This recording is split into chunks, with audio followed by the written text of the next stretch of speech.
Hello, नमस्ते and welcome. आपका स्वागत है स्टडी आईक्यू में। आप हैं मेरे साथ सुप्रिया के साथ और आज हम आरएएस का रिवीजन की सीरीज का लास्ट पार्ट पढ़ेंगे, वो है इकोनॉमी।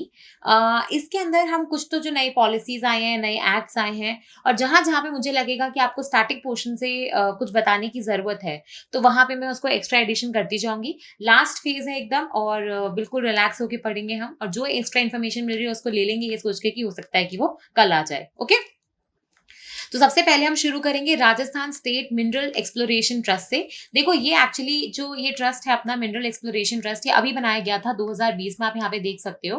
और इसका काम क्या होगा, देखो इसको देख के समझ में आ रहा है कि मिनरल एक्सप्लोरेशन का प्लान डेवलपमेंट होगा, कैसे हम लोग प्रॉपरली एक्सप्लोर करेंगे, कैसे हम लोग वेस्टेज कम करेंगे, कैसे हम लोग डिटेल्ड रिसोर्सेज बनाएंगे, तो वो सारी चीजें आप देखोगे ये ट्रस्ट करेगा। ठीक है। एंड ऑब्वियसली आप ये देखोगे इसमें बहुत सारे मेंबर्स होंगे। ठीक है। बहुत सारे मिनिस्ट्रीज डिपार्टमेंट्स के हेड वगैरह इसके मेंबर्स होंगे। इसके अंदर क्या करेगा, मिनरल एक्सप्लोर करने का काम है। मतलब ये फाइंड आउट करेगा कि राजस्थान में कहाँ कहाँ पे कौन से प्रकार के मिनरल्स मिलते हैं। पूरा जो अपना एक्सप्लोरेशन सर्वे होता है ना, जिसके बेसिस पे फिर आप बिडिंग निकालते हो, फिर कंपनीज आके बिडिंग करती हैं कि अच्छा इस क्षेत्र में ये मिनरल मिलता है, सरकार ने बिडिंग करने के लिए खोल दिया तो कंपनीज आके उसको बिड कर सकती है। ठीक है। तो ये एक्सप्लोरेशन जो अपना फर्स्ट स्टेज होता है, जो अपस्ट्रीम का फर्स्ट स्टेज होता है, वो आप देखोगे, उसके लिए हमने ये ट्रस्ट बनाया है। ओके।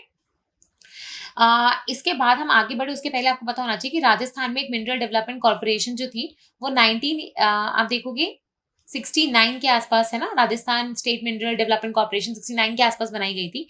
और जो हमारी रीको करके एक बॉडी होती है वो 1980s के आसपास आई थी। ओके। फिर हम देखेंगे यहाँ पे राजस्थान की जो रैंक आई है, यहाँ पे देखो एक्सपोर्ट प्रिपेयर्डनेस इंडेक्स के बारे में लिखा है, पर आपको कुछ जगह जहाँ पे राजस्थान की फर्स्ट रैंक आई है, जैसे आपने सुना होगा रिसेंटली, एक तो याद रखना इंटेंसिफाइड मिशन इंद्रधनुष जो है वो हमारे यहाँ से लॉन्च किया गया है। ठीक है। वैसे ही आप देखोगे कि हमारे यहाँ एक सुपोषित मातृत्व अभियान था, वो भी कोटा से लॉन्च किया था। Intensified mission Indradhanush I think Bhilwara से लॉन्च किया गया है राजस्थान के।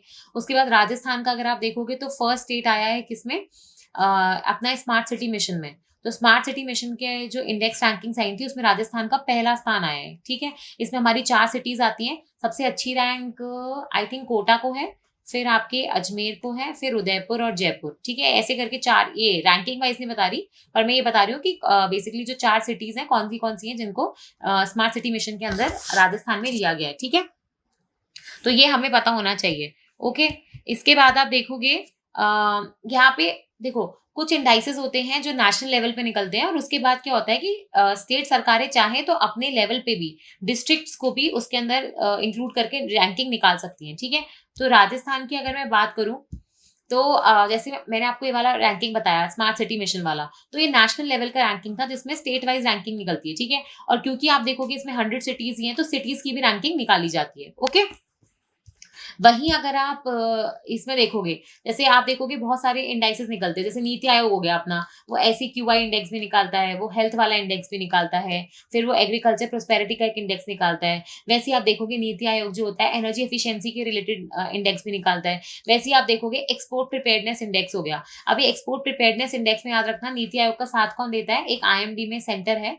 ठीक है। वो बेसिकली जो अपना क्या कहते हैं इसका साथ देता है। ठीक है। Centre of competitiveness I think, तो वो इस पर्टिकुलर नीति आयोग का साथ देता है ये इंडाइसेस निकालने में। ठीक है। ये रैंकिंग निकालने में।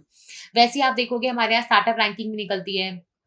ठीक है। फिर आपकी एनर्जी परफॉर्मेंस रैंकिंग निकलती है। तो बहुत सारे तरीके की रैंकिंग निकलती है, जितनी याद रहे उतनी याद रखो, पर जो याद रखो वो ऐसे रखो कि कल एग्जाम में रिप्रोड्यूस कर पाओ, है ना।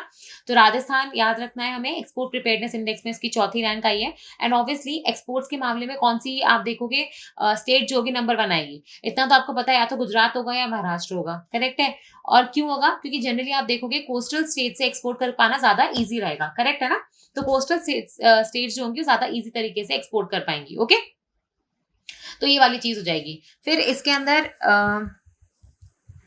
अगर इसके अंदर आप ओके, देखो अगर मैं आपसे ये पूछूं कि अपना एक लीड्स करके इंडेक्स होता है तो वो कौन सी इंटरनेशनल ऑर्गेनाइजेशन निकालती है, ये आप मुझे सोच के बताओ। ठीक है। वैसे ही आप देखोगे, अब चलो मैं बता ही देती हूँ, ये वर्ल्ड बैंक निकालती है। ठीक है। लॉजिस्टिक्स परफॉर्मेंस के ऊपर इंडेक्स होता है। तो आप ही मुझे बताओ कि जैसे वर्ल्ड बैंक पूरे सारे कंट्रीज को लॉजिस्टिक परफॉर्मेंस पे बेसिस पे रैंकिंग करती है, क्या वैसे ही इंडिया के पास कोई लॉजिस्टिक परफॉर्मेंस इंडेक्स है, बताओ।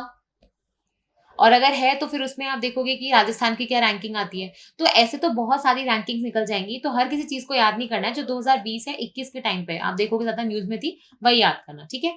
एक्सपोर्ट प्रिपेयरनेस इंडेक्स मैंने आपको बता ही दिया, और याद रखना एक्सपोर्ट्स या निर्यात-आयात, आपको पता ही है कि ट्रेड जो है इंपॉर्टेंट कंपोनेंट होता है, स्पेसिफिकली एलपीजी रिफॉर्म्स के बाद हमें पता है कि ट्रेड जो है बहुत इंपॉर्टेंट कंपोनेंट है आपके जीडीपी को बढ़ाने का। तो हम जो ये सपना देख रहे हैं कि इंडिया कभी $5 ट्रिलियन इकोनॉमी होगा, अभी कितना है, $3 ट्रिलियन है, करेक्ट है? तो कभी $5 ट्रिलियन इकोनॉमी होगा 2024-2025 तक, तो उसमें आप देखोगे एक्सपोर्ट्स एक बहुत इंपॉर्टेंट रोल प्ले करने वाले हैं। ये चीज़ आपकी इकोनॉमिक सर्वे, आज से 2 साल पहले जो इकोनॉमिक सर्वे आया था, उसके अंदर मेंशन करी गई थी, मैन्युफैक्चरिंग हो गया, एक्सपोर्ट्स हो गया, इन्वेस्टमेंट्स हो गया, कि कैसे ये तीनों पिलर्स हैं, अगर आपको अपनी जीडीपी बढ़ानी है तो। ओके? यहाँ पे आप देख सकते हो कि गुजरात की टॉप परफॉर्मिंग स्टेट हो जाएगा, और यहाँ पे कोस्टल स्टेट हो जाएगा, लैंडलॉक स्टेट हो जाएगा। मैंने बोला ना, आप कोस्टल स्टेट्स को इनलैंड स्टेट से कंपेयर नहीं कर सकते। क्यों? क्योंकि ऑब्वियसली आप देखोगे कि इनलैंड स्टेट जो होंगी थोड़े से नुकसान में रहेंगी, क्योंकि उनको एक्सपोर्ट करने के लिए किसी और स्टेट की सहायता पड़ेगी। तो हो सकता है कि राजस्थान में बहुत ज्यादा एक्सपोर्ट होने की संभावना हो, लेकिन राजस्थान को अगर एक्सपोर्ट करना है तो उसको आपको पता है कि इंडिया का 90% वॉल्यूम से और 75% वैल्यू से जो एक्सपोर्ट होता है वो सी के द्वारा होता है। तो हमें कोई ना कोई कोस्टल स्टेट को कॉन्टैक्ट करना ही पड़ेगा, तो फिर वो उस कोस्टल स्टेट का भी फायदा हो जाएगा, ठीक है? इसलिए आप देखोगे गुजरात, महाराष्ट्र, तमिलनाडु तीनों भी कोस्टल स्टेट्स में काफी ऊपर है, ठीक है? आप इनके स्कोर देख लो, स्कोर ही हमसे ऊपर है, लेकिन हम लैंडलॉक स्टेट्स में फर्स्ट आते हैं, ठीक है? हिमालयन स्टेट्स हो जाएगा, उसमें उत्तराखंड, सिटी स्टेट मतलब एक पर्टिकुलर सिटी, उसमें आप देखोगे दिल्ली आ जाएगा, ठीक है? अब ऑब्वियसली एक्सपोर्ट के लिए क्या चाहिए? पॉलिसी चाहिए, इंफ्रास्ट्रक्चर चाहिए, इकोसिस्टम चाहिए, ठीक है? तो वो सारी चीजों पे आपकी रैंकिंग निकलती है। बेस्ट हमने जो है एक्सपोर्ट इकोसिस्टम में काम किया है, ठीक है? फिर यहाँ पे बताया गया है, मैंने आपको इस चीज के बारे में लास्ट क्लास में बताया था, लास्ट टू लास्ट क्लास में इनफैक्ट आपका, जहाँ पे मैंने आपको गौ संरक्षण सेस के बारे में बताया था कि कैसे अगर कोई लिकर वगैरह पीते हैं तो उनके ऊपर आपको पता होगा कि गौ संरक्षण सेस या फिर काउ सेस लगाया जाता है, करेक्ट है? और राजस्थान, याद रखना, पहली कंट्री थी जिसके पास गोपालन डिपार्टमेंट सेपरेटली आया था। हमने सेपरेटली एक काउस के लिए डिपार्टमेंट बनाया था, और इसमें याद रखना, पहले हमने प्रॉपर्टी से शुरू किया था कि हम 10% सरचार्ज लगाएंगे, और उसके बाद आप देखोगे धीरे धीरे सेस जो है वो काफी दूसरे आइटम्स पे भी हमने लगाना चालू कर दिया था, ठीक है? अब राजस्थान में आपको पता है कि बहुत सारी गौशालाज़ हैं, है ना? और उसमें बहुत सारी काउज़ ऑब्वियसली रहती हैं। तो यहाँ पे गवर्नमेंट क्या होता है, सब्सिडी देती है गौशालाज़ में, फाइनेंशियल असिस्टेंस देती है अगर आप मतलब काउज़ वगैरह को वहाँ पे रखते हो, ठीक है? एंड याद रखना, ऐसा नहीं है कि आपने 1-2 काऊ रख लिया सब्सिडी लोगे, नहीं। आपको कम से कम 200 काउज़ तो रखनी पड़ेगी अगर आपको सब सरकार से सब्सिडी चाहिए तो, ठीक है? वैसे आप देखोगे सरकार ने अनाउंस किया था कि वो हर ग्राम पंचायत में एक नंदीशाला बनाएँगे, ताकि ये जो अपनी आप देखोगे कई बार क्या होता है, काउज़ जो होती है एक उम्र के बाहर, ऑब्वियसली वो भी काव्स वगैरह पैदा नहीं कर सकती, दूध देना बंद कर देती है। तो ऐसी जो स्ट्रे काउज़ होती है जिनको फाइनली कोई रखना नहीं चाहता, कोई गोपालन हमें मिलता नहीं है, तो उन काउज़ को संरक्षण करने के लिए हमने नंदीशाला जैसे चीज़ बनाने का ऐलान किया था, ठीक है? फिर देखोगे यहाँ पे राजस्थान गवर्नमेंट जो है वो एमओयू साइन कर रहा है एमईसीएल के साथ पोटाश माइनिंग के लिए।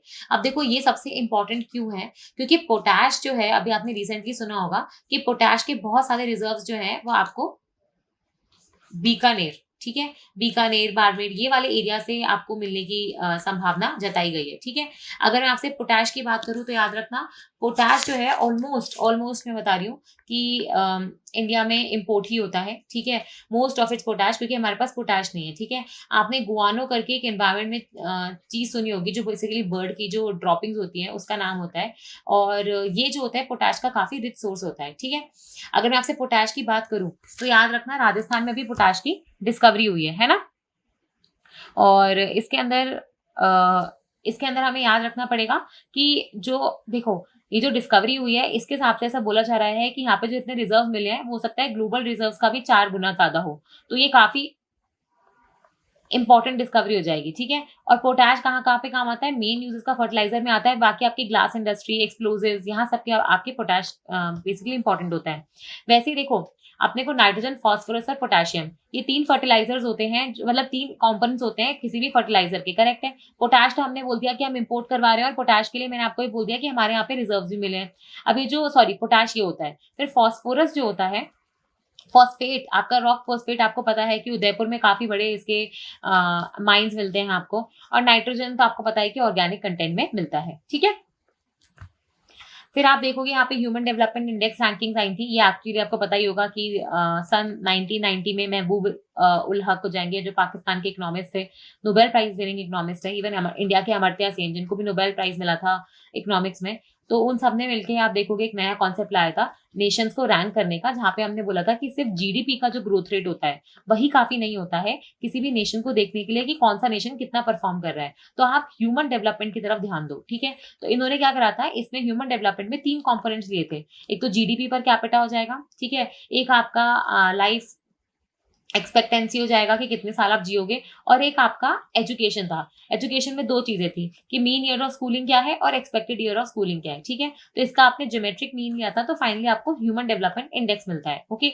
ऑब्वियसली इसका जो मेथोडोलॉजी है, इसका जो आप देखोगे पैरामीटर्स है, उसमें चेंजेस आए हैं 1990 के बाद से अब तक, ठीक है। इंडिया की अगर मैं रैंकिंग की बात करूं तो पहले तो ये पता होना चाहिए कि इसमें कंट्रीज को 4 कैटेगरी में बांटा जाता है। एक तो बहुत ही मतलब बहुत ही हाईएस्ट लेवल ऑफ रैंकिंग हो जाएगा, ठीक है। हाई रैंकिंग हो जाएगा, मिडिल रैंकिंग हो जाएगा, लो, और लो में भी, मिडिल में भी लो मिडिल इनकम और हाई मिडिल, ठीक है। तो इसमें आप याद रखना इंडिया जो है वो 0.64 के आसपास हमारा स्कोर रहता है जनरली ह्यूमन डेवलपमेंट इंडेक्स में। लेकिन हमारी जो रैंकिंग है वो काफी खराब है। हमारी रैंकिंग अगर आप देखोगे तो 131, 130 ऐसे इसके आसपास रहती है, इस नंबर के आसपास रहती है। और याद रखना पहले हमारी शायद आई थिंक 129 के आसपास हो गई थी, और हम नीचे खिसक गए 1 या 2 रैंक। तो वो ऑब्वियसली हमारे लिए अच्छी बात नहीं है, ठीक है। इसका मतलब क्या है कि हम ह्यूमन डेवलपमेंट में खराब काम कर रहे हैं। अब आप बोलोगे मैम सरकार की तो इतनी स्कीम्स चल रही है, तो ह्यूमन डेवलपमेंट में तो बहुत काम हो रहा है। काम बहुत हो रहा है, हम काम भी कर रहे हैं, लेकिन ऐसा हो सकता है कि हमारे आसपास की जो कंट्रीज हैं हमसे बेहतरीन काम कर रही हो।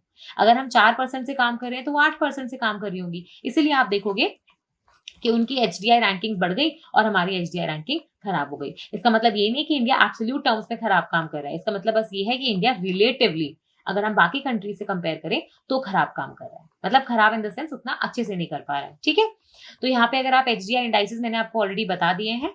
और ये याद रखना कि इस बार जो 2020 की रिपोर्ट आई थी उसके अंदर एक आप देखोगे प्लैनेटरी एडजस्टेड एचडीआई भी लाया गया था, जिसके अंदर आप ग्रीन हाउस गैस एमिशंस और आपका कार्बन फुटप्रिंट जो होता है वो भी मेजर करते हो, ठीक है। तो अगर कोई कंट्री जो है अगर अपने कार्बन फुटप्रिंट्स पे, ग्रीन हाउस गैसेस पे खराब काम कर रही है, तो उसकी प्लैनेटरी एडजस्टेड एचडीआई रैंकिंग जो होगी वो खराब होगी जो उसकी नॉर्मल एचडीआई रैंकिंग है। जैसे आपका यूएस वगैरह हो जाएगा, जिसकी एचडीआई रैंकिंग तो काफी ऊपर है, लेकिन प्लैनेटरी एडजस्टेड एचडीआई रैंकिंग जो होगी वो नीचे हो जाएंगी, ठीक है। अब मैंने आपसे क्वेश्चन पूछा था स्मार्ट सिटी मिशन पे। तो स्मार्ट सिटी मिशन में जो राजस्थान की 4 सिटीज थी, यहाँ पे मैंने आपको पूछा था, राइट। तो राजस्थान की जो 4 सिटीज थी, सबसे ऊपर में याद रखना अपना उदयपुर आएगा जो 5th नंबर पे आता है। उसके बाद अपना कोटा आ जाएगा जो 10th पे आता है। फिर अपना अजमेर है और जयपुर। एटलीस्ट 4 सिटीज का नाम याद रखना, और कुछ याद रहे ना रहे। और पहले 5वां है, फिर 10वां है, फिर आप देखोगे 22 और 28। तो हम टॉप 30 के अंदर हमारी चारों सिटीज आ जाती है, ठीक है। और इसको याद करने का तरीका क्या है, उकज, उदयपुर, कोटा, अजमेर और जयपुर, ठीक है।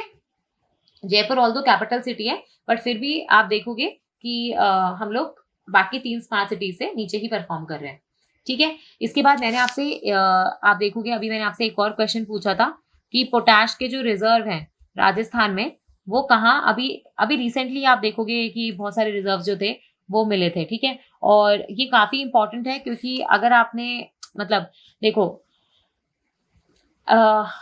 राजस्थान के जो मिनरल्स है ना, इसमें आपको ये पता होना चाहिए कि राजस्थान का सेकंड प्लेस आता है अगर मैं बोलूँ कि कितने मिनरल्स हैं हमारे पास, ठीक है।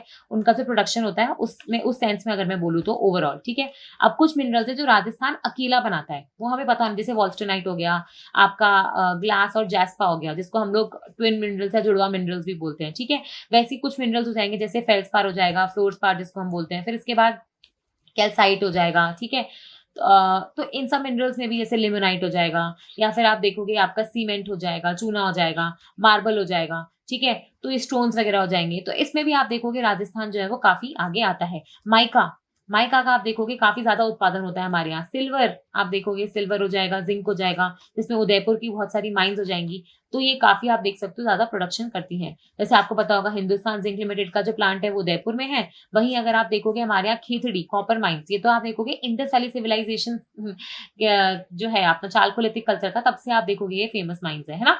तो ये कुछ बेसिक बेसिक जानकारी है जो हमें पता होनी चाहिए, ठीक है। अब इसके बाद क्या होता है, कुछ मिनरल बेल्ट्स होते हैं। जैसे आप देखोगे आपको अजमेर, ये जो अजमेर वाला रीजन है, आपका अलवर वाला रीजन है, फिर आपका कोटा वाला रीजन है, ये उदयपुर वाला रीजन हो जाएगा। कुछ मिनरल्स आपको जालोर सिरोही वाले रीजन में मिल जाएंगे। फिर बाड़मेर, बीकानेर, जैसलमेर, यहाँ से आपको पेट्रोलियम और नेचुरल गैस वगैरह मिल जाएगा, ठीक है। तो आपको ये पता होना चाहिए मोटा मोटी कि कहाँ पे कौन सी डिस्ट्रिक्ट में कौन से मिनरल्स आपको ज्यादा देखने को मिलते हैं, ठीक है। क्योंकि इससे क्या होगा कि जैसे सपोज करो कल क्वेश्चन आ गया मंगला बेसिन पे, तो एटलीस्ट अगर उसमें 4 ऑप्शंस दिखे हैं डिस्ट्रिक्ट के और आपको ये पता है कि मंगला जो है या और पेट्रोलियम या फिर आप देखोगे क्रूड ऑयल या नेचुरल गैस के लिए जो अपना प्रोडक्शन बेसिन है वो होता है, तो ये आपको इतना पता लग जाएगा कि ये वेस्टर्न राजस्थान में होगा। तो अगर कोई ईस्टर्न राजस्थान आपका नॉर्दर्न या सदर्न राजस्थान का कोई डिस्ट्रिक्ट लिखा है तो आप उसको इजिली एलिमिनेट कर पाओगे। ओके, इसके बाद हम चलते हैं Rajasthan tourism and advisory committee पे, ठीक है। तो यहाँ पे आप याद रखना कि हमने एक्चुअली मैंने आपको बताया था लास्ट टू लास्ट क्लास में भी जब हम स्कीम्स और ये सब पॉलिसीज अगर डिस्कस कर रहे थे कि राजस्थान एक तो टूरिज्म पे ध्यान दे रहा है, एक आपने एग्री बिजनेस पॉलिसी लाई है, वैसे ही आपने आप देखोगे रूरल टूरिज्म पॉलिसी लाई है, वैसे ही आपने हेरिटेज प्लेसेस वाली पॉलिसी लाई है, ठीक है। तो अल्टीमेटली सरकार क्या कर रही है, सरकार बेसिकली टूरिज्म को राजस्थान में और ज्यादा बढ़ावा देने की कोशिश कर रही है और उसी के संदर्भ में आप देखोगे हमने एडवाइजरी कमेटी भी बनाई है ताकि हमने जो ये स्टेट टूरिज्म पॉलिसी लाई है इसको हम प्रॉपरली इंप्लीमेंट कर सकें, ठीक है। अब देखो मेजरली अब टूरिज्म में इतना बड़ा सब्जेक्ट है, ऑलमोस्ट हर आप देखोगे डिस्ट्रिक्ट को कवर करेगा, तो इस कमेटी के जो हेड होंगे वो कौन होंगे, चीफ मिनिस्टर, इसलिए ये कमेटी इंपॉर्टेंट बन जाती है, अदरवाइज इतना इंपॉर्टेंट नहीं होती, ठीक है। तो चेयरमैन आपके चीफ मिनिस्टर है और वाइस चेयरमैन आपके टूरिज्म मिनिस्टर होंगे, ओके। और इसमें बहुत सारे अलग मेंबर्स भी होंगे जो चीफ मिनिस्टर खुद अपॉइंट करेंगे, ओके। अब यहाँ पे आप देखोगे सबसे बेस्ट चीज लिखी हुई है वो है बेसिकली कंपैरिजन, ठीक है। ये हमने 2011 के सेंसस डेटा से ही लिया है क्योंकि अभी नया सेंसस डेटा वैसे भी रिलीज नहीं हुआ है। और दूसरी चीज ये है कि अगर आप अपडेटेड चीजें लेते हो तो आधी चीजें ही अपडेट हो पाती हैं क्योंकि हर वेबसाइट हर इन्फॉर्मेशन नहीं देती, ठीक है। तो बेस्ट होता है कि आप सेंसस के डेटा को मान के चलो।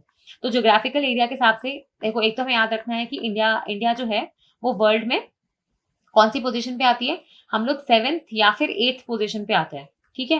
पूरे वर्ल्ड में अगर हम देखें तो सबसे बड़ी कंट्री जैसे हम बोल रहे हैं कि यूएसए है, चाइना है, कनाडा है, यूएसए, कनाडा, चाइना, ब्राजील, ठीक है।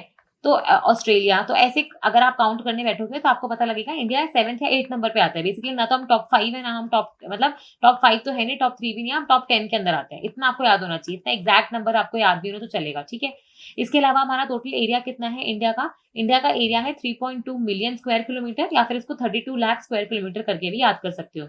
अब इंडिया का जो 10% ज्योग्राफिकल एरिया है ना उतना है राजस्थान का, मतलब हमारा और जाएगा 3.2 lakh square kilometre. Rajasthan India की सबसे बड़ी स्टेट है, ओके, अगर हम क्षेत्र वाइज डिस्कस करें तो, ओके।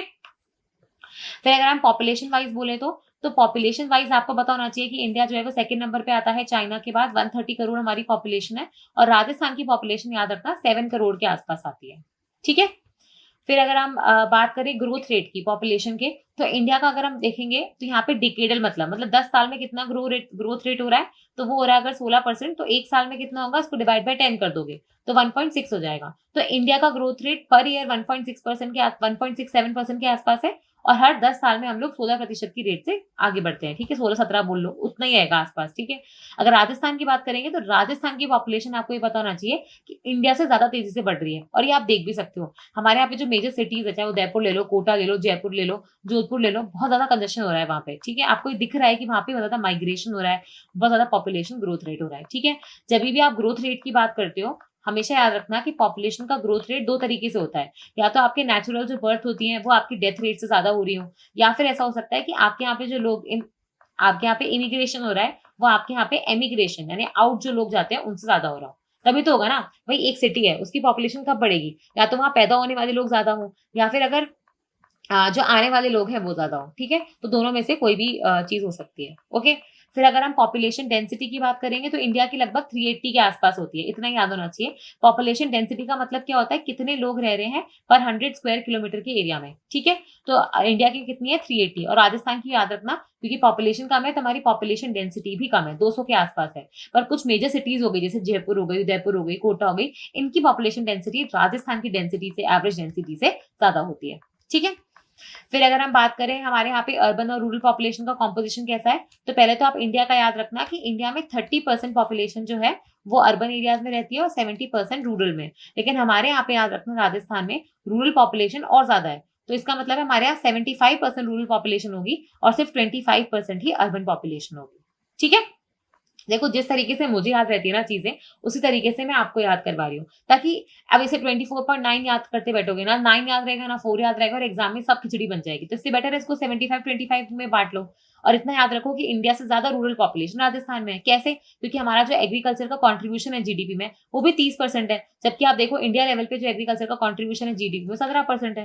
तो अगर हमारे यहाँ एग्रीकल्चर का कंट्रीब्यूशन ज़्यादा है, तो रहने वाले लोग भी तो रूरल एरियाज़ में ज़्यादा होंगे, है ना?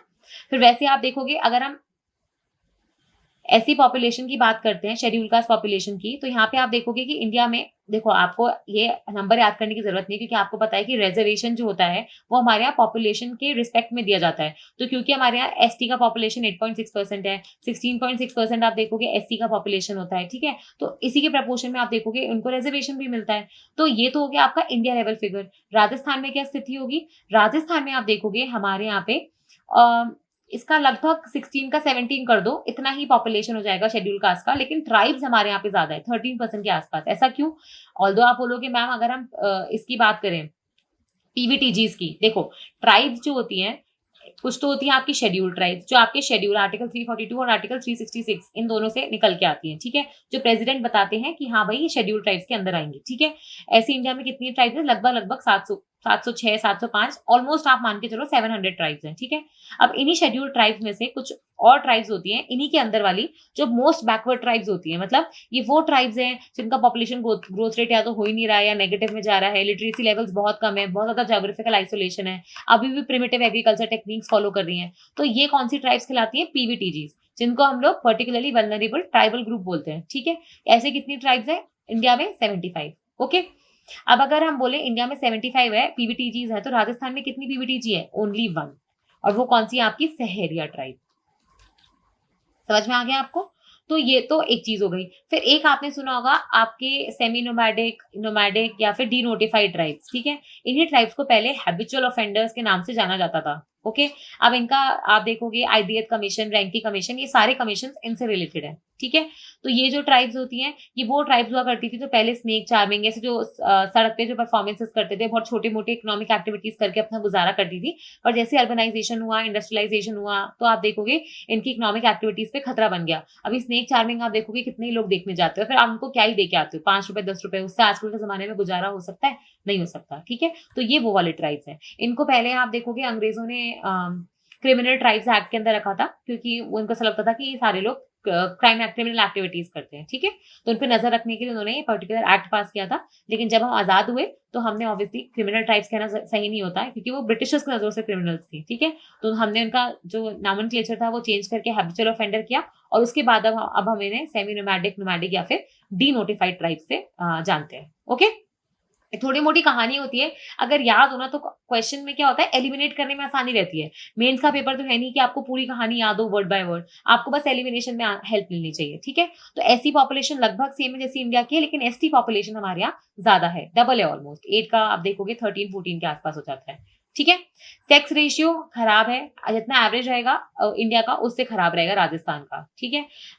यहाँ पे आप देख सकते हो देखो अगर मैं आपसे सेक्स रेशियो की बात करूँ तो सेक्स रेशियो हमारे यहाँ पे जनरली आप देखोगे वर्ल्ड ओवर जो सेक्स रेशियो वो लोग देखते हैं, तो वो लोग देखते हैं कि कितने मेल्स ओवर कितने फीमेल्स, ठीक है? लेकिन हमारे यहाँ पे क्योंकि फीमेल्स का आप देखोगे पॉपुलेशन कम रहता है, तो इसलिए हम नंबर ऑफ फीमेल्स पर 1000 मेल्स देखते हो। तो अगर मैं बोलती हूँ कि इंडिया का सेक्स रेशियो 928 है, तो इसका मतलब है कि हर 1000 महिला में हर 1000 मेल्स में सिर्फ 928 ही फीमेल्स मिलेंगी आपको, ठीक है? तो ये जो सेक्स रेशियो है अब आप देखोगे धीरे-धीरे इंप्रूव हुआ है। इनफैक्ट आप देखोगे जो आपका नेशनल फैमिली हेल्थ सर्वे आता है, उसके हिसाब से बताया गया था कि अब ये 940 के आस-पास पहुँच गया है, which is a good thing, ठीक है?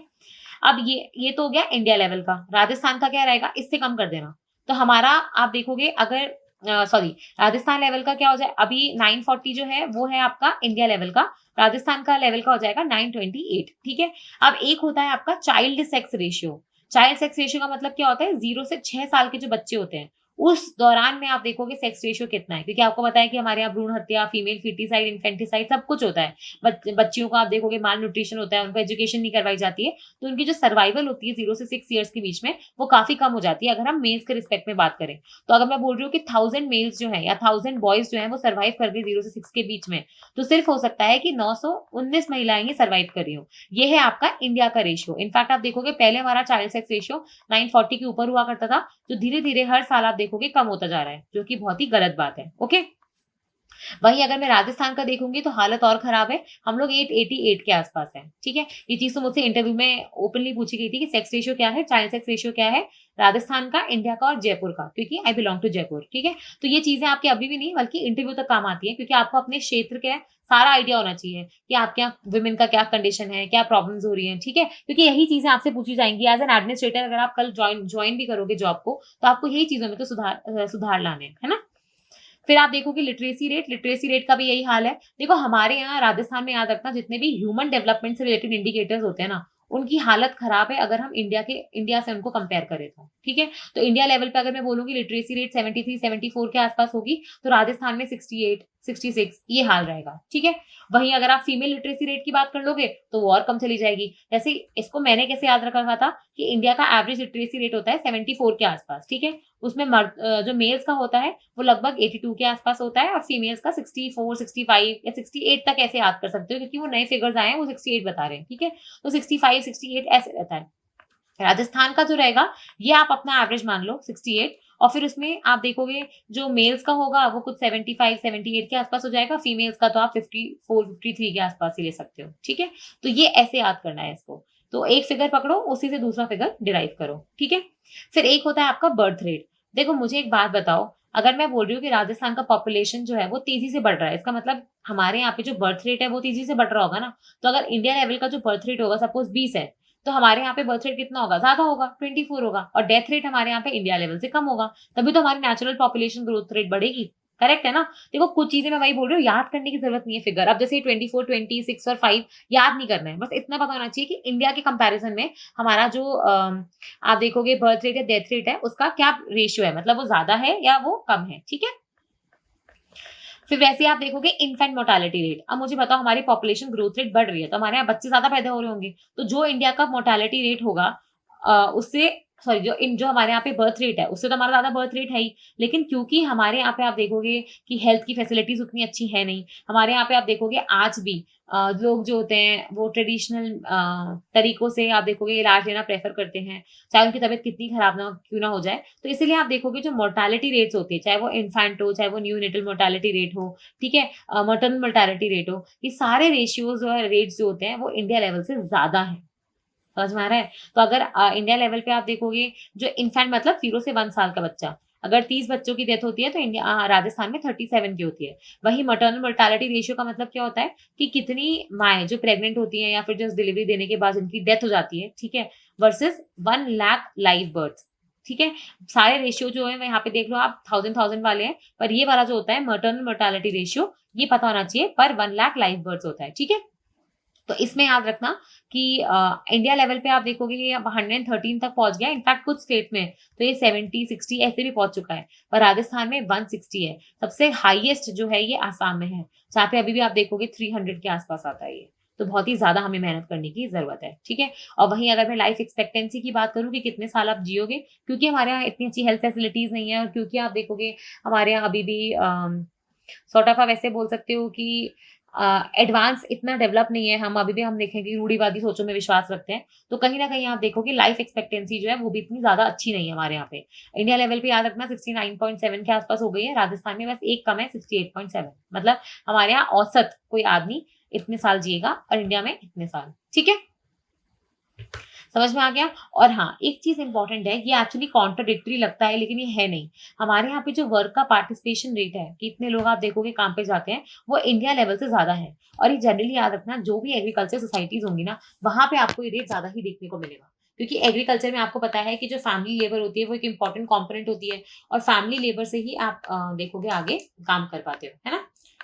फिर आप यहाँ पे आओगे कुछ इंडिकेटर्स, अगर हम बात करें इकोनॉमिक डेवलपमेंट के, तो ये तो मैंने आपको पहले भी बता रखा है कि इंडिया का जीडीपी कितना था, $3 ट्रिलियन, करेक्ट है। और राजस्थान मैंने आपको बताया था अगेन टॉप 5 में नहीं आता, हम 7th या 8th नंबर पे आते हैं। ठीक है, और हमारा जो जीडीपी था स्टेट का वो आप यहाँ पे देख सकते हो 6.5 लाख करोड़, और यहाँ पे 9.5 लाख करोड़।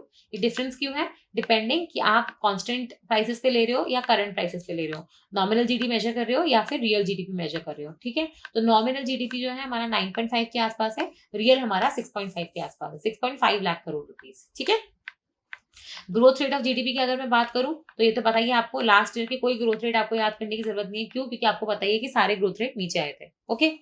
और यहाँ पे नेट डोमेस्टिक प्राइस की बात करी गई, ये आपको पता होगा ही कि हमको अगर ग्रॉस से नेट में जाना है तो आप क्या करते हो, डेप्रिसिएशन माइनस कर देते हो। ठीक है, तो कोई एक फिगर याद कर लो, और नेट तो आपको बताइए कि ग्रॉस से कम होगा। तो अगर ग्रॉस 6.5 है तो नेट कुछ 5.5 के आसपास हो जाएगा, और अगर आपका ग्रॉस जो है 9.5 है तो ये आपका कुछ 8.5 के आसपास हो जाएगा। थोड़ा सा कम कर दो बस। ठीक है, हर चीज मत याद रखो, हर चीज याद भी करी जा सकती है, और उस वजह से क्या होगा कि जो चीजें याद करने की है वो भी भूल जाओगे। ठीक है, फिर यहाँ पे भाई ये तो मैंने आपको पहले ही बता चुका है कि अगर हम जीडीपी की बात करें इंडिया लेवल की और आपके राजस्थान लेवल की, ठीक है, तो राजस्थान लेवल और यहीं पे अगर हम इंडिया लेवल बना दें तो इंडिया लेवल में आप देखोगे हमारे यहाँ पे 17% कॉन्ट्रीब्यूशन है एग्रीकल्चर से, 55 मेजर कॉन्ट्रीब्यूशन है आपका सर्विसेज से, और जो बचा कुचा आपका 28-29 के आसपास बचता है वो होता है आपका मैन्युफैक्चरिंग से। ठीक है, राजस्थान में हमारा क्या है, 17 का 30 कर दो तो लगभग 30% जो है वो आपका एग्रीकल्चर है, 55 का 45 कर दो तो ये आपका सर्विसेज है, और बचा कुचा जो 25 के आसपास है वो आपका मैन्युफैक्चरिंग है, इंडस्ट्रीज है। ठीक है,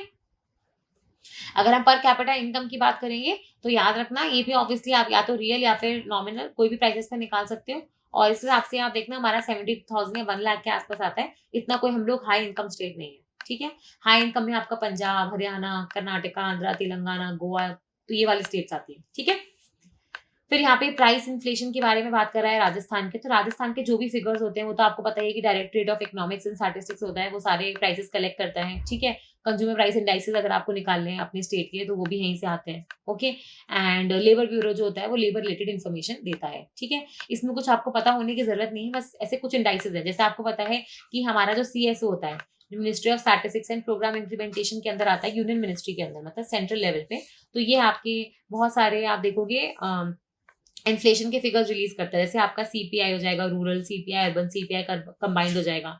ठीक है, वैसे ही आप देखोगे कि आपके जो एम्प्लॉयमेंट रिलेटेड कुछ स्टैटिस्टिक्स हो गए, तो ये सारे यहीं से आते हैं। ठीक है, अगर मैं राजस्थान की बात करूँ तो हमारे यहाँ पे directorate of economics and statistics और लेबर ब्यूरो आप यहाँ पे देख ही चुके हो। ठीक है, तो ये लोग आप देखोगे प्रिपेयर करते हैं, कोई एक जना प्रिपेयर करेगा, दूसरा जना उसको रिलीज करेगा। ठीक है, तो यहाँ पे आप देखोगे ऑल्दो हमारा जो सेंट्रल लेवल पे है, जनरली वहाँ पे आप देखोगे जो हमारे बेस ईयर होते हैं जिसके बेसिस पे आप रियल जीडीपी वगैरह निकालते हो, तो वो 2011 या 2012 या 2016 के आसपास हो चुके हैं। राजस्थान में अभी भी हम पुराना बेस ईयर लेके चल रहे हैं, 1999 और 2000 वाला। ठीक है, WPI, CPI, इन सारे मेजरमेंट्स के लिए। ओके, WPI आपको पता ही है कि होलसेल प्राइस इंडेक्स होता है, ये होलसेल लेवल पे जो अपना मैन्युफैक्चरर होता है उसके लेवल पे, बेसिकली ये होलसेलर जो होता है उसके लेवल पे आपको बताता है कि क्या प्राइसेस चल रहे हैं। ठीक है, कि प्राइसेस का जो बढ़ोतरी हो रहा है वो होलसेल लेवल पे हो रहा है या वो कंज्यूमर लेवल पे हो रहा है। ठीक है, फिर आप यहाँ पे देखोगे बोर्ड ऑफ इन्वेस्टमेंट जो है उसने बहुत सारे इन्वेस्टमेंट्स करने का फाइनल आप देखोगे नॉट दे दिया है। देखो, एक तो हमारे यहाँ पे है ब्यूरो ऑफ इन्वेस्टमेंट प्रमोशन, एक है हमारे यहाँ बोर्ड ऑफ इन्वेस्टमेंट, ये दोनों अलग चीजें हैं। बोर्ड ऑफ इन्वेस्टमेंट डायरेक्टली अपने चीफ मिनिस्टर जो होते हैं उसके अंदर आता है। जो फाइनल आप देखोगे जो प्रोजेक्ट्स होते हैं बहुत बड़े बड़े प्रोजेक्ट्स होते हैं, एक पर्टिकुलर वैल्यू से ऊपर वाले प्रोजेक्ट्स होते हैं, उनको परमिशन देता है ये। ठीक है, जबकि आप देखोगे ब्यूरो ऑफ इन्वेस्टमेंट प्रमोशन जो होता है वो आप सॉर्ट ऑफ ऐसे बोल सकते हो कि मतलब 10 करोड़ तक का अगर आप मिनिमम इन्वेस्टमेंट कर रहे हो तो फिर ये ब्यूरो ऑफ इन्वेस्टमेंट प्रमोशन जो होता है आपकी मदद करता है, मतलब हेल्प वगैरह करता है ताकि आप बेहतर इन्वेस्टमेंट कर सको। आपको कोई सब्सिडी चाहिए, कोई लैंड कंसेशन चाहिए, तो वो सारी चीजें फिर यहाँ से फ्लो होती हैं। ठीक है, ये हो गया, और बोर्ड ऑफ इन्वेस्टमेंट यहाँ पे आप देख ही चुकी हो, और ये 2020 में इसको अमेंड किया गया था ताकि आप फास्ट ट्रैक क्लियरेंसेस प्रोवाइड कर सको, ताकि जो अपना राजस्थान इन्वेस्टमेंट प्रमोशन स्कीम नहीं आया है जिसके अंदर आप टैक्स सब्सिडी दे रहे हो 7 सालों के लिए, आप बोल रहे हो कि लैंड टैक्स भी मत भरो, जो स्टैम्प ड्यूटी वगैरह होती है वो भी आपने कम कर दी है। तो बेसिकली इन्वेस्टमेंट प्रमोट करने की कोशिश कर रहे हो राजस्थान के अंदर। ठीक है, अब जो हमने शुरू में राजस्थान मिनरल एक्सप्लोरेशन ट्रस्ट पढ़ी थी, वो आप देखोगे बहुत सारे प्रोजेक्ट्स लेने वाले हैं, क्योंकि मैंने आपको बताया था ना एक्सप्लोरेशन कर रहे हैं वो लोग। ठीक है, तो वो 5 प्रोजेक्ट्स लेंगे एक्सप्लोर करने के लिए कि और कहाँ पे लाइमस्टोन, गार्नेट या फिर आयरन ओर मिल सकता है। ठीक है, अब आयरन आपको बताइए मेटलिक है, आयरन कहाँ पे मिलेगा, मोस्टली आपको आप देखोगे उदयपुर साइड, कोटा, भीलवाड़ा, ये वाली पूरी साइड बेल्ट जो होगी वो अपनी ये वाली बेल्ट हो जाएगी ना। अब जो मेटलिक होते हैं, फेरस मेटल्स होते हैं। ठीक है, इनफैक्ट आप देखोगे रिसेंटली अभी बांसवाड़ा में भी मैंगनीज के बहुत बड़े डिपॉजिट्स वगैरह मिले हैं, है ना। फिर यहाँ पे आप देखोगे आपको बहुत बड़ा लाइमस्टोन रिजर्व मिला है जैसलमेर में। ठीक है, अब लाइमस्टोन तो आपको पता ही है, देखो एक होता है लाइमस्टोन, एक होता है सैंडस्टोन। लाइमस्टोन से बनता है मार्बल, सैंडस्टोन से बनता है क्वार्ट्ज। ठीक है, हम वो पढ़ते हैं ना कि आपका इग्नियस इग्नियस रॉक्स हो जाएगा, सेडिमेंट्री रॉक्स हो जाएगा, जिसको अगर आप प्रेशर, वॉल्यूम, टेम्परेचर चेंजेस दोगे तो वो क्या बनता है, मेटामॉर्फिक रॉक्स में कन्वर्ट हो जाता है। करेक्ट है। तो अगर लाइमस्टोन और आपका सैंडस्टोन क्या है, आपके सेडिमेंट्री रॉक्स हैं, तो ये मेटामॉर्फिक में कन्वर्ट हो जाएंगे। तो कौन सा टाइप के मेटामॉर्फिक रॉक में कन्वर्ट होंगे, सैंडस्टोन आपका क्वार्ट्ज बनेगा, लाइमस्टोन आपका मार्बल बनेगा। ठीक है। तो आपको पता है कि Rajasthan is famous for marble. Makrana marble आपका नागौर वाला, वो तो व्हाइट मार्बल है, सांगानेरी वाला। ठीक है। वैसे ही आप देखोगे कि संगमरमर वाला, सॉरी, तो वैसे ही आप देखोगे जयपुर का ब्लैक मार्बल हो जाएगा, आपका उदयपुर का हरा रंग का मार्बल हो जाएगा। ठीक है। आपका पाली का सतविरंगा वाला मार्बल हो जाएगा। वैसे ही आपका जैसलमेर का येलो मार्बल हो जाएगा। तो राजस्थान तो बहुत फेमस है मार्बल्स के लिए। ठीक है। वैसे ही अब मार्बल कहाँ से आ रहा है, लाइमस्टोन से। तो इसका मतलब राजस्थान काफी ज्यादा फेमस है लाइमस्टोन के लिए भी। हम लोग यहाँ पे आप देखोगे लाइमस्टोन हो गया, चूना हो गया, ये सब काफी ज्यादा मात्रा में मिलता है। ठीक है। अब देखो, दो बॉडीज होती हैं। अगर आपको कोई मिनरल को टेस्ट करना है, एक्सप्लोर करना है, सर्वे करना है, तो उसके लिए दो बॉडीज होती हैं। या तो वो राजस्थान लेवल पे कोई बॉडीज होंगी, या फिर आप देखोगे आपकी नेशनल लेवल पे कोई बॉडी होगी। ठीक है। नेशनल लेवल पे हमारे यहाँ पे क्या है, मिनिस्ट्री ऑफ माइंस एग्जिस्ट करती है, जिसके अंदर आप देखोगे geological survey of India exist करता है। ठीक है। और राजस्थान लेवल में आपको बताइए कि अपनी नेशनल मिनरल एक्सप्लोरेशन ट्रस्ट बनाया है, और उसके अलावा आपके जो चीफ मिनिस्टर के अंदर काफी सारे बोर्ड्स हैं, कुछ कमिटीज हैं, वो भी आप देखोगे ये काम करती है। ओके। और जियोलॉजिकल सर्वे ऑफ इंडिया याद रखना, बहुत ही पुरानी बॉडी है। इनफैक्ट आप देखोगे 1850 हमारा जब 1857 का रिवोल्ट हुआ था, उसी के पहले वाली बॉडी आ गई थी। One of the oldest organisation है। ठीक है। और इसका काम ही ये होता है कि सर्वे करना, नए नए एरिया आइडेंटिफाई करना, जहाँ पे आप देखोगे माइनिंग वगैरह की जा सकती है। मैं आपको यही बता रही थी कि बहुत सारा मैंगनीज का डिपॉजिट मिला है बांसवाड़ा में, अभी बताया था ना मैंने आपको, जहाँ पे आप देखोगे कि मतलब भर भर के आपको मैंगनीज के डिपॉजिट्स मिले हैं। और आपको ही पता होगा, शक्ति, वक्र, मन, एक्चुअली सबने अगर पीरियोडिक टेबल पढ़ी थी बचपन में, तो पीरियोडिक टेबल में क्या होता था आपका, आप एटलीस्ट टॉप के 30 एलिमेंट्स याद करने होते थे। तो 21, 22, 23, 24, 25। तो मैंगनीज का जो एटॉमिक नंबर होता है वो 25 होता है। ठीक है। मैंगनीज आपको पता है कि आपकी ग्लास मेकिंग, सेरेमिक, आपकी ये अपना आयरन मेकिंग, स्टील मेकिंग, यहाँ पे आप देखोगे बहुत ज्यादा काम आता है। ओके। मैंगनीज के बहुत अच्छे डिपॉजिट्स आपको राजस्थान में मिल जाते हैं, साथ में आपको झारखंड, उड़ीसा, यहाँ सब एरियाज में आपको मिल जाएंगे। ठीक है। ये तो ठीक है, इतना कुछ काम का नहीं है। पोटाश तो मैंने आपको बता ही दिया था ना कि ये आपका ये जो नागौर श्री गंगानगर वाला जो बेसिन होता है, जो ऊपर वाला बेसिन होता है आपका, नागौर और श्री गंगानगर बेसिन वाला, यहाँ पे आपको भी रिसेंटली डिस्कवर हुआ है। आई थिंक मैंने शायद पहले बीकानेर बोल दिया था, I am so sorry, Bikaner नहीं है, श्री गंगानगर और नागौर है। एक्चुअली होता क्या है कि हमारे यहाँ मेजर जो आप देखोगे ऑयल एंड गैस और नेचुरल गैस टाइप के जो मिनरल्स हैं, वो बीकानेर, बाड़मेर, जैसलमेर, ये वाले रीजन में मिलते हैं। ठीक है। जो मेटलिक मिनरल्स हो जाएंगे आपको उदयपुर वाली बेल्ट में मिल जाएंगे। ये जो आपके आप ऐसे बोल सकते हो लाइमस्टोन टाइप के, या फिर जो ऐसे वाले मिनरल्स हो जाएंगे, ये आपको ऊपरी बेल्ट में मिल जाएंगे, श्री गंगानगर, नागौर वाले एरिया में। ठीक है। तो ये ऐसे ही आपको याद करना पड़ेगा इसका, और कोई मेरे पास तो तरीका है नहीं तो बैठ के अगर आपको एक्रोनिम बना रखे हैं, तो फिर आप एक्रोनिम से याद कर सकते हो। ठीक है।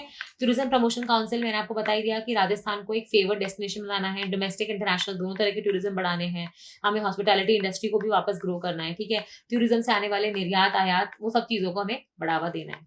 ओके।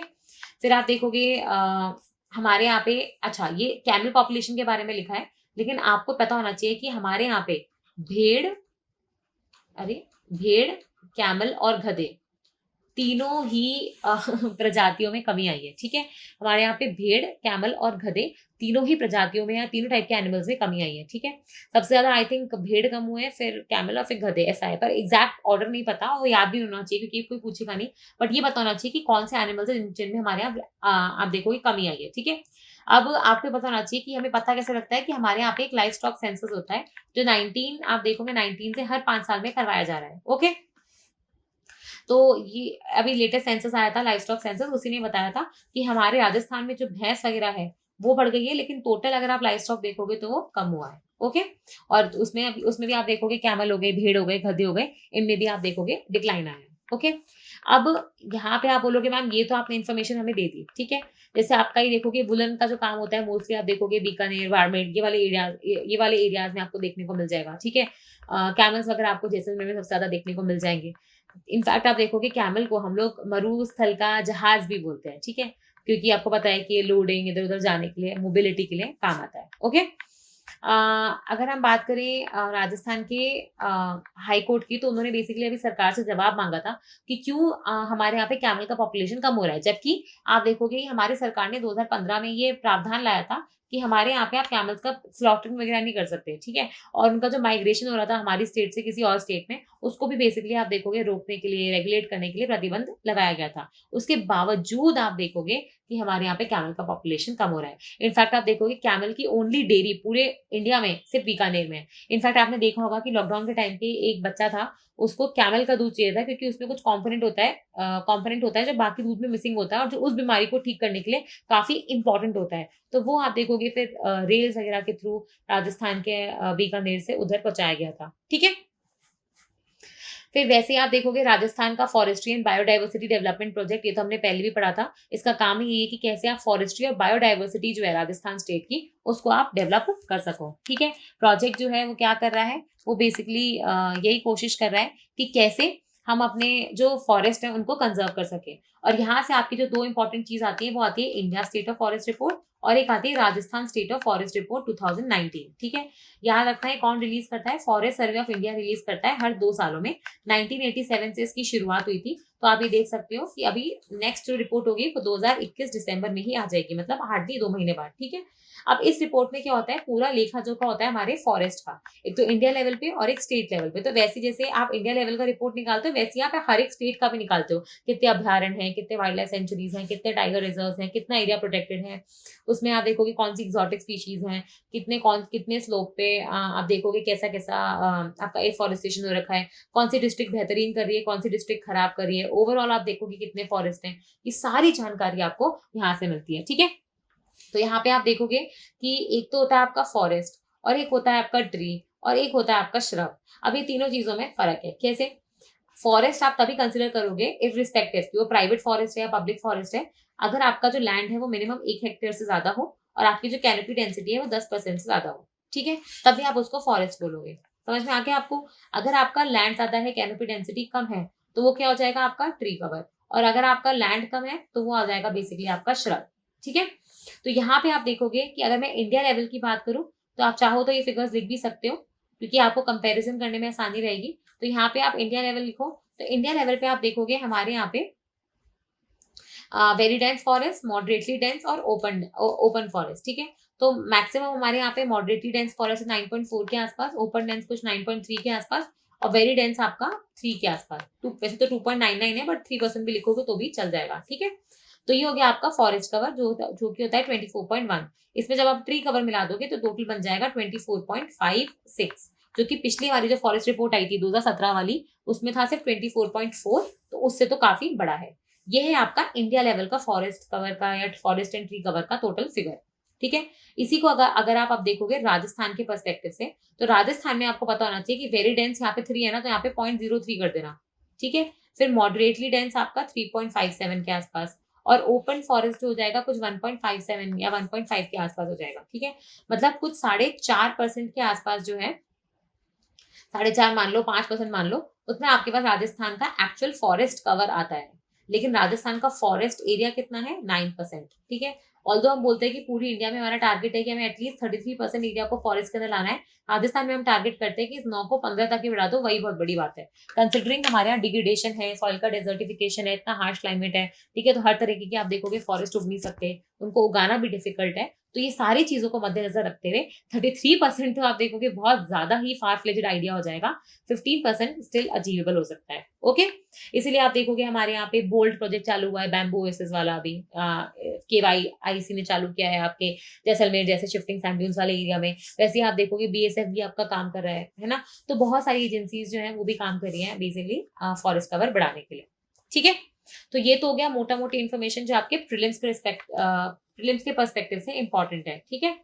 एक तो ये चीज हो गई। अब दूसरा यहाँ पे क्या टाइटल था आपका, Rajasthan forestry and biodiversity development project. तो यही था कि कैसे हम क्लाइमेट चेंज से होने वाले जो चेंजेस हैं, ठीक है, उनसे बेसिकली अपने फॉरेस्ट को, बायोडाइवर्सिटी को बचा के राजस्थान को बेसिकली आप देखोगे फॉरेस्ट में थोड़ा सा आगे ला सकते हैं, ठीक है। इसमें जो कुछ इंपॉर्टेंट बातें आपकी इस Indian state of forest report में राजस्थान के बारे में लिखी गई थी कि कौन से वो एरियाज हैं जहाँ पे आप देखोगे फॉरेस्ट कवर बढ़ रहा है। तो वो आपका जैसलमेर, बाड़मेर, ठीक है, चुरू, झुंझुनू, सीकर, ऊपर वाले एरियाज में बढ़ रहा है। लेकिन कहाँ पे आपका कम हो रहा है? आपका उदयपुर, प्रतापगढ़, ठीक है, झालावाड़, तो ये वाले एरियाज में जो ट्रेडिशनली आप देखोगे फॉरेस्टेड एरियाज थे वहां पे कम हो रहे हैं। जो नॉन फॉरेस्टेड एरियाज थे वहां पे फॉरेस्ट्री बढ़ रही है, ठीक है। तो एक चीज ये पता होनी चाहिए। फिर वैसे आप देखोगे हम लोग बायोडाइवर्सिटी पार्क की बात कर रहे हैं भरतपुर में, वैसे आप देखोगे हम लोग कुछ 5 न्यू इको टूरिज्म साइट बनाने की बात कर रहे हैं एफॉरेस्टेशन के लिए। तो ये सारी चीजें आप देखोगे सॉर्ट ऑफ आपके बजट में भी मेंशन करी गई थी, ओके। फिर आप देखोगे ये हम पहले भी पढ़ चुके हैं कि कैसे सरकार चार्जिंग स्टेशन वगैरह जो होते हैं उनको सस्ती दामों पे लैंड देगी ताकि आप इलेक्ट्रिक व्हीकल्स को प्रमोट कर सको। अब देखो यहाँ पे आपको national mobility electric mission plan वाला जो प्रोग्राम है आपका वो याद आना चाहिए। वैसे ही यहाँ पे आप देखोगे आपका इलेक्ट्रिकल व्हीकल आउटलुक रिपोर्ट याद आना चाहिए। वैसे ही आप यहाँ पे देखोगे कि इलेक्ट्रिक व्हीकल से रिलेटेड, ठीक है, हमारी जो फेम स्कीम है वो हमें याद आनी चाहिए, क्योंकि अगर हमें ये चीजें इंस्टेंटली याद नहीं आ रही है इसका मतलब है हमें थोड़ा सा रिवीजन करने की जरूरत है, ओके। और यहाँ पे सरकार क्या कर रही है, कोशिश यही कर रही है कि हम लोग बेसिकली जो इलेक्ट्रिक व्हीकल्स हैं स्टेट्स में, ठीक है, उनको सस्ते दामों में प्रोवाइड कर सकें ताकि नए नए इलेक्ट्रिक चार्जिंग स्टेशन आ सके, हम इलेक्ट्रिक जो व्हीकल्स होते हैं उनको आगे बढ़ा सकें। अब इलेक्ट्रिक व्हीकल्स आप जनरली कोशिश करोगे कि वो रिन्यूएबल एनर्जी से पावर लें, तो इसका मतलब आपके यहाँ पे रिन्यूएबल एनर्जी भी बढ़ेगी, ओके। अब यही है कि अगर फास्ट चार्जिंग स्टेशन होगा तो 1 घंटा लगेगा, अगर बहुत धीरे धीरे चार्जिंग होती होगी तो आपको 6 घंटे तक लग सकते हैं चार्ज करने के लिए व्हीकल, ठीक है। अब इसके अपने प्रोज एंड कॉन्स होते हैं, वो आपसे मेंस पे पूछे जाने की संभावना है, प्रीलिम्स में नहीं, ओके। और फिर आप देखोगे यहाँ पे राजस्थान जो है वो अपना पहला सोलर एनर्जी कैपेसिटी प्लांट क्या कहते हैं इंस्टॉल करेगा। देखो राजस्थान में आपको पता होगा कि भदला के बारे में हमने सुना होगा जो ऑलमोस्ट 2 गीगावाट का प्लांट हो जाएगा, ठीक है। वैसे आपने नोखा के बारे में सुना होगा जैसलमेर में। वैसे ही आप देखोगे कि सोलर कैपेसिटी की अगर हम बात करें तो ये मैंने आपको शायद पहले ही बताया था कि कर्नाटका सबसे टॉप पे हुआ करता था, लेकिन राजस्थान ने भी रिसेंटली इसको पछाड़ दिया। फिर कर्नाटका के बाद आप देखोगे तो हमारे यहाँ पे गुजरात, फिर तमिलनाडु और फिर आप देखोगे आपकी बाकी स्टेट्स आती है, ओके। तो सोलर एनर्जी के मामले में अगर आप देखोगे तो राजस्थान अभी फर्स्ट नंबर पे आ चुका है, ओके। और ये कई बार पूछा भी जाता है कि राजस्थान में ऐसा क्या है कि why is Rajasthan so suitable for solar energy. और ये चीज आप देखोगे यूपीएससी मेंस में आई थिंक लास्ट ईयर पूछी गई थी कि इंडिया में सोलर एनर्जी का पोटेंशियल इतना क्यों है, क्यों ऐसा पूछा गया होगा, क्योंकि इंटरनेशनल सोलर अलायंस की पहली आप देखोगे सोलर असेंबली हुई थी। इंटरनेशनल सोलर अलायंस इंडिया के द्वारा ही शुरू किया गया इंटरनेशनल फोरम हो जाएगा सोलर एनर्जी को प्रमोट करने के लिए, करेक्ट है। तो देखो कुछ चीजें क्या होता है टॉपिक्स न्यूज में रहते हैं, हम उनके बारे में थोड़ा थोड़ा पढ़ लेते हैं, लेकिन ज्यादा ज्ञान लेने की जरूरत है, क्यों, क्योंकि उनके पूछे जाने की संभावना भी ज्यादा होती है। तो यहाँ पे आप देख लो ये मैं आपको बता चुकी हूँ, राजस्थान, फिर कर्नाटका, फिर गुजरात, फिर तमिलनाडु, फिर आंध्र प्रदेश। इतना याद करने की जरूरत नहीं है, बट जो मार्जिन है कर्नाटक और राजस्थान का वो काफी कम है। तो अगर हमने अपनी चीजों पे नहीं अटे रहे तो क्या होगा कि कर्नाटका राजस्थान से आगे निकल जाएगा, ओके। फिर यहाँ पे आप देखोगे एसडीजी इंडेक्स के बारे में आ जाएगा। देखो हमने पहले जो पढ़ा था वो स्मार्ट सिटी वाला था जिसमें राजस्थान की रैंकिंग 1 थी, ठीक है, लेकिन एसडीजी में वो उतना परफॉर्म अच्छा नहीं कर रहे हैं। एक्चुअली हुआ क्या है कि इंडिया लेवल पे जो नीति आयोग है वो ministry of statistics and programme implementation की मदद लेके एक एसडीजी इंडेक्स बनाता है, ठीक है। इसके आप देखोगे 2018 से शुरू किया था उन्होंने, 3 वर्जन ऑलरेडी निकाल दी हैं। और इसमें क्या होता है वो लोग बेसिकली मेजर करते हैं कि आप जो अपने एसडीजी गोल्स है 17 गोल्स और 169 टारगेट्स हैं उसमें आपका क्या परफॉर्मेंस है। जब ये एसडीजी शुरू हुआ था सरकार के द्वारा, यूनियन सरकार के द्वारा, तब आप देखोगे इसमें भी 13 गोल्स को ही ट्रैक किया गया था, जो अब राजस्थान कर रहा है सिर्फ 13 गोल्स को ट्रैक कर रहा है, ठीक है। अब इसके अंदर क्या था बेसिकली आपने ये देखना था कि कैसे स्टेट्स परफॉर्म कर रहे हैं, उनकी क्या रैंकिंग वगैरह है, ठीक है। सबसे बेहतरीन तो ऑब्वियसली आप देखोगे केरला, आपका हिमाचल, उत्तराखंड, तमिलनाडु, ऐसी स्टेट्स परफॉर्म करती हैं, ठीक है। अगर मैं बोलूँ कि एवरेज देश का पहले 60 था अब वो 66 हो गया, राजस्थान का एवरेज आप देखोगे 59 के आसपास है। इसका मतलब हम थोड़ा सा अभी भी मतलब उतना बेहतरीन परफॉर्मेंस नहीं दे रहे हैं, ठीक है। अगर मैं आपसे राजस्थान लेवल के एसडीजी इंडेक्स की बात करूं तो हमने खुद का भी एसडीजी इंडेक्स बनाया है, ठीक है। उसमें आप देखोगे हमने 2 वर्जन निकाले, अभी लेटेस्ट वर्जन आया है उसका सेकंड वाला। इसके अंदर हमने क्या करा है डिस्ट्रिक्ट्स की रैंकिंग करी है ओवरऑल कि वो कैसा परफॉर्म करते हैं एसडीजीज पे, ठीक है। इसमें आप देखोगे कि कुछ डिस्ट्रिक्ट आपकी नीचे आएंगी और कुछ डिस्ट्रिक्ट आपकी ऊपर आ जाएंगी। याद रखना हमारी जो फर्स्ट 2 कैटेगरीज है इसमें कोई भी डिस्ट्रिक्ट नहीं आती है, मोस्टली डिस्ट्रिक्ट आप देखोगे यहीं पे फंसी हुई है, डूंगरपुर, बांसवाड़ा, ठीक है, धौलपुर, बाड़मेर, ये सारे डिस्ट्रिक्ट है इनको बहुत काम करने की जरूरत है। और बाकी परफॉर्मेंस तो आप यहाँ पे देख ही सकते हो, ओके। तो यहाँ पे याद रखना सबसे बेहतरीन परफॉर्मेंस किसने दी है, कोटा ने। फिर उसके बाद ऊपर चले जाओ चुरू और उसके बाजू में झुंझुनू, ठीक है। सबसे बेहतरीन परफॉर्मेंस किसने दी है एसडीजी में, कोटा, फिर आपका चुरू और झुंझुनू। और सबसे घटिया परफॉर्मेंस किसने दी है, तो वो दिया है आपका, अगर मैं राजस्थान का एवरेज बोल रही हूँ 50 है, ठीक है। तो जैसलमेर का परफॉर्मेंस और आपका बाड़मेर में आपको बताया ना, जैसलमेर हो गया, फिर आपका बाड़मेर हो गया, दूर का एक प्रतापगढ़ हो गया, ठीक है। इतना ही आपको याद करना है। तो इन तीनों का परफॉर्मेंस काफी लो रहा है, ओके। फिर आप देखोगे मुंबई दिल्ली एक्सप्रेसवे का रिव्यू किया जा रहा है। अभी एक्सप्रेसवेज क्या होते हैं, आप देखोगे 6 लेन से ज्यादा वाले जो हाईवेज होते हैं, जहाँ पे आप देखोगे साइमल्टेनियसली बहुत तरीके के जो व्हीकल्स होते हैं वो आ जा सकते हैं साइमल्टेनियसली, उसको हम बोलते हैं दिल्ली बेसिकली एक्सप्रेसवे, ठीक है। अब बहुत सारे एक्सप्रेसवे आप देखोगे कंट्रीज में बनाए जा रहे हैं, क्यों?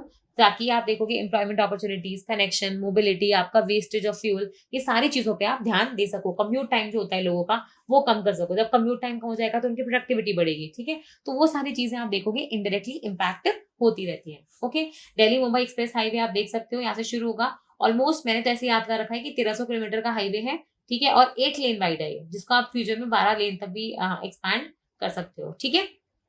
और जो ऑब्वियसली आपकी पॉलिटिकल कैपिटल को आपकी फाइनेंशियल कैपिटल से कनेक्ट करेगा। ओके, और इसमें कितनी स्टेट्स आएंगी, तो उसमें कितनी स्टेट्स है, राजस्थान तो आएगा ही आएगा। ओके, और जनरली वैसे आप देखोगे 6 स्टेट्स है, इसमें दिल्ली है, गुजरात है, आपका महाराष्ट्र है, फिर आपका यहाँ पे एमपी है, यहाँ पे राजस्थान है, ठीक है।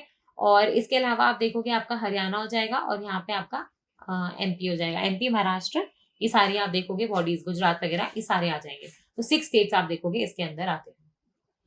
ओके, तो आई होप कि आपको ये जो अपना सीरीज था ये पसंद आया होगा। हमने कोशिश पूरी यही करी है कि आपको जितना भी इकोनॉमी रिलेटेड हमें कुछ लगा कि इंपॉर्टेंट है तो यहाँ पे मेंशन कर दिया गया है।